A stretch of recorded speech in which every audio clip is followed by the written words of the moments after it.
আসসালামু আলাইকুম প্রিয় বন্ধুরা, আজকে আমাদের ভারতবর্ষের জন্মদিন। সকল শহীদদের জন্য শুভকামনা। কারণ আমরা এমন একটা দেশ যিনি পাইছি বুঝিনি, গণতান্ত্রিক দেশ। সকল বুঝিনি শহীদদের জন্য শুভকামনা। আল্লাহ তালা ওদেরকে জান্নাত ফিরদাউদ নসিব খান্তা বুঝিনি করুক। কারণ এরা আজকে তারা বুঝিনি জান দিয়া জীবন দিয়া তারা আজকে এমন একটা দেশ আমরা বুঝিনি দিয়া তারা বুঝিনি গেছে। ইলা দেশ কোনো মানুষে বুঝিনি পাইছে না। অনেক বুঝিনি বড় দেশ।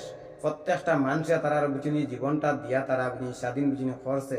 আর আজকে আমরা বুঝিনি গান্দা বুঝিনি রাজনীতি বুঝিনি করি। আর আজকেও বুঝিনি সকালে আমি একটা ভিডিও বুঝিনি হয়েছে গিয়া দেখছি, হয়েছে গিয়া মহাত্মা গান্ধীর হয়েছে গিয়া ব্যাপারে এমন একটা বাইয়ে বুঝিনি ইতা কিতা বাইয়ান বুঝিনি মন্তব্য বুঝিনি করছে। চি লজ্জা করো।